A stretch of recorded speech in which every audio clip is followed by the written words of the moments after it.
Hi friend, नमस्कार।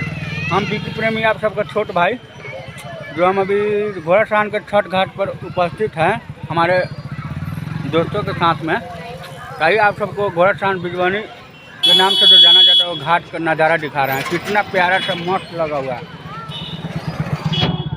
ये देखिए, बिजवानी घोड़ासान के जो बीच में पड़ता है, ये छठवा घाट से नाम से जाना जाता है। बहुत मशहूर, बिहार के दूसरा नाम पे स्थान करता है ये छठ, जो बहुत ही प्यारा लगता है।